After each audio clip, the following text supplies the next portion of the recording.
We also have Tony Gosling, Mr. Tony Gosling with us, historian and investigative journalist from Bristol.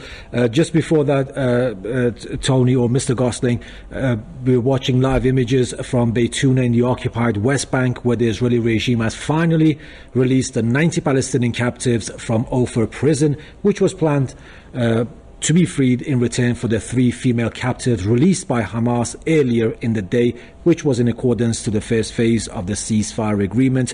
And you can see the bus carrying the captives. It has reached its destination in Baytouna with huge, jubilant crowds, hundreds of people awaiting their arrival and giving their congratulations. Now, Tony, obviously your initial thoughts on the much anticipated prisoner and captives exchange deal. Finally, the 90 Palestinians were released. There were a lot of skepticism, but they were finally released, although a bit late, around 2-3 o'clock in the morning in the occupied West Bank.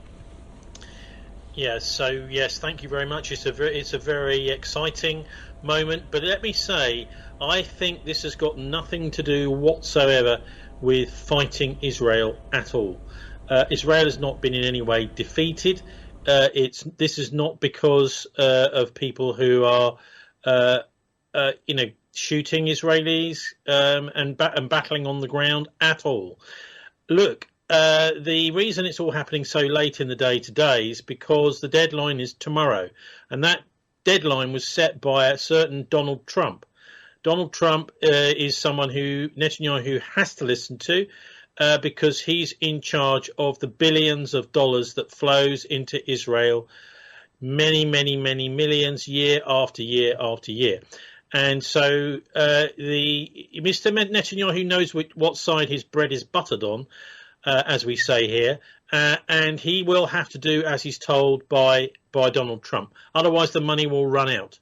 And the taps will turn off, as they're turning off right now, beginning to anyway, for President who's not been elected since May. He's not really the president, the dictator of Ukraine, Zelensky. Trump is going to turn off those taps too. And so that's really the reason why this is happening today. It's nothing to do with the fighting on the ground. And that's the way I'm afraid we call it geopolitics. We call it realpolitik. That's how these things really work. And so the politicians really are the key people in all of this, which is why the warmongers, the arms lobby, and the geopolitical players want to control those politicians. And those politicians increasingly in the West are not acting for those that elect them. They're not acting for the populations of Britain. They're not acting for the populations of America. They've been acting for the arms lobby, and they've been acting, of course, for the Anglo-Zionist empire, the deep state, which has got its plots and its plans. But I'll say a bigger thing about why this is happening now, why this deal has happened today. And the person I think is actually responsible for the deal, because we don't know these things, remember, that this is what happens on diplomatic secret channels, which really are secret. They're very, very difficult. I'm sure the Iranian intelligence services would love to hear what's been going on between Moscow and the United States and in this deal and in other deals. But these things are kept very, very closely quiet. But you can sometimes work out, just using a bit of intelligent, educated guesswork, as these old powers like the Greeks and the Brits are able, I think, sometimes to do. I like to think we can do it sometimes because we've had an empire. We know, in a way, how this geopolitics works, how you take over countries, and how the power is projected across the world by the superpowers, which Britain, let's be fair, was once a superpower. Britain was once the empire on which the sun never set. Those days are long gone, but we still have, I think, an intelligentsia here, and we've got some good journalism. Very difficult for them to get into the mainstream press here.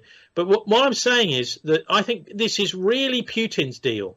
And the reason I say that is because he knows that he wants to end this war in Ukraine. The Trump administration has been having very close discussions with back channels with Putin over the last month or so, and or a couple of months. And the idea is, I think, ever since the US election, has been to try and give the Netanyahu some what they call a golden bridge, so that he can climb down politically, and his opponents, the far right opponents in over in Israel, that is to say Itamar Ben-Gvir from the Jewish Power Party, which is a fairly small party, and also the Bezalel Smotrich from the Religious Zionist Party, which is a bigger party. Remember, we're now talking here about religious Zionism and political Zionism, two completely different things. One is which is attempts to be biblically based, and the other which makes no real pretensions to that. But the point is, Syria, Netanyahu has got Syria out of this war. I think Putin has deliberately withdrawn from Syria. He may be back, we don't know, but he's given this as a sort of what they call a golden bridge to Netanyahu. So he can say, well, OK, so we've had a ceasefire in Gaza, but have a look at Syria. Look, we've got that. And they're starting to move the army, of course, into Syria, take over Syrian lands as part of the greater Israel project. So that, I think, is quite possibly what's happened behind the scenes, with Putin doing a deal with Trump, pulling out of Syria and allowing Netanyahu to climb down politically and survive politically in Israel, and say, yes, it's time for a ceasefire, because he's committed to, number one, releasing all the hostages, and number two, destroying Hamas. He's absolutely failed to destroy Hamas. Hamas is massively bigger than it even was, because many people are flocking to Hamas, seeing that as the vanguard of the resistance against the genocidal nuclear-armed doomsday cult, which is the present far-right Israeli bloc in charge of the Zionist entity. Thus, we're going to cross over to Canada, where we have Mr. John Bosnitch with us. Mr. Bosnitch, nice to see you again. Mr. Bosnitch, obviously your initial thoughts on the 90 Palestinian captives released just, I think, about an hour ago, an hour or 2 hours ago. And also, I wanted to know your thoughts about the timing of the ceasefire deal. Why now? Which many say it's 470 days too late.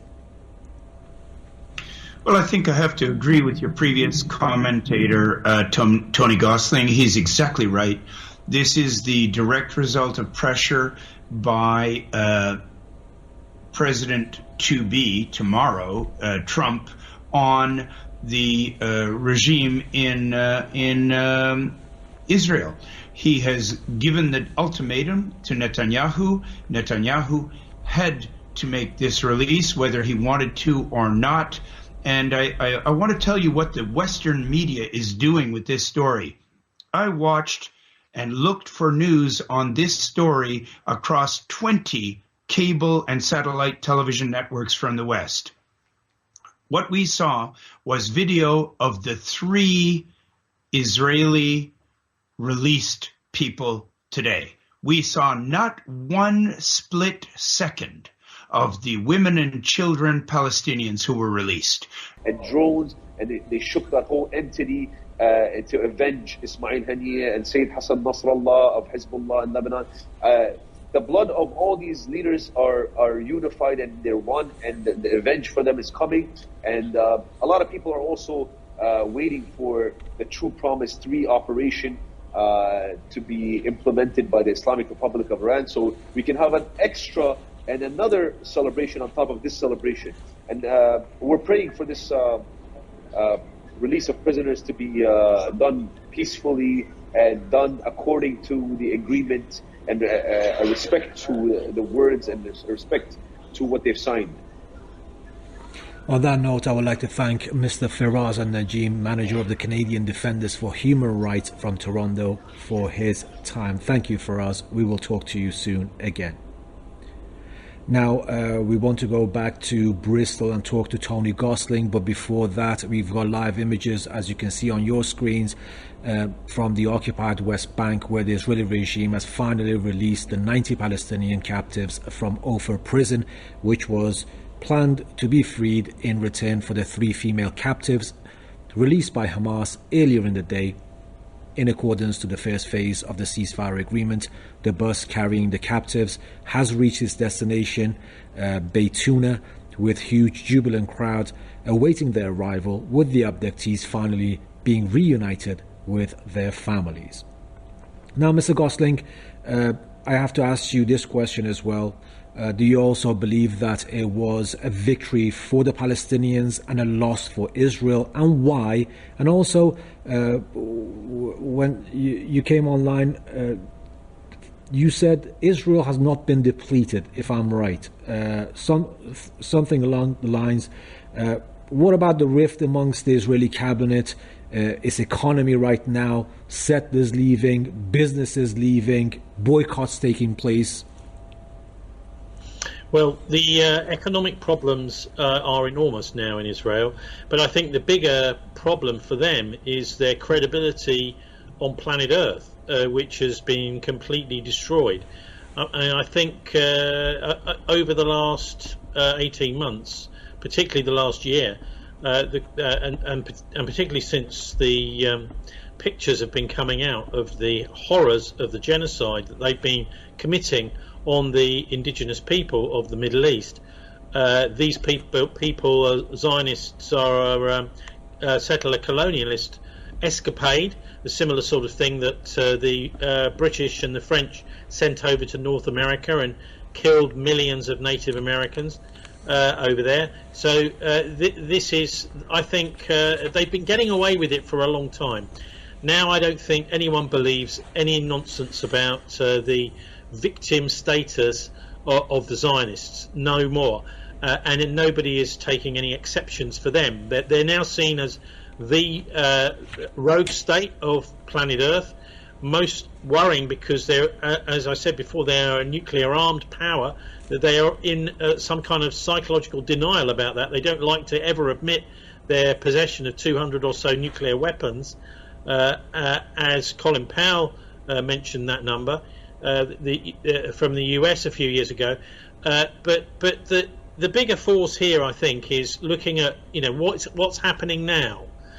What is happening with this prisoner exchange? We've got 3 Israelis being exchanged for 90 Palestinians today.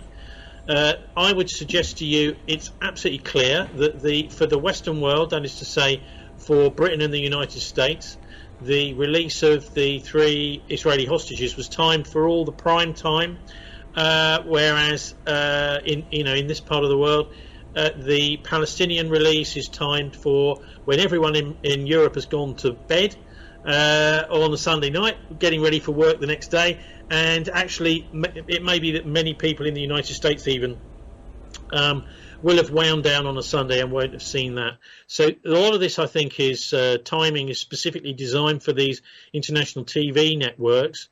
And the figures don't make sense, do they? 90 for 3. Why is that? That because 90 Palestinians are worth 3 Israelis? Well, the fact of the matter is that there are thousands, about 10,000 captives at the last count that the Israelis have in their jails, hostages from Palestine and the West Bank, Gaza, etc., East Jerusalem. 10,000 hostages they have. And we keep hearing about these 100 or so left of the hostages. Some of them are just simply bodies have died, and some of those, I'm certain, would have died because of Israeli Defence Force action. So although they declare their intention on the world TV networks in English to bring back all the hostages, what they've actually been doing is killing many of them, and some of them who were trying to surrender with white flags were even murdered too by the Israeli Defence Force. So they've not been very successful in that specific objective. But look, what about this particular exchange? They're looking at exchanging 1,800 Palestinians for the 100. This is no good. What they should be doing is getting all of those 10,000 Palestinians out of jail. And that's because there's been an immense amount of pressure put on by the Trump regime to get this swap done, and pressure on Hamas via Qatar, as well as obviously on the Israeli state. Here in the UK, we've had a big march, something like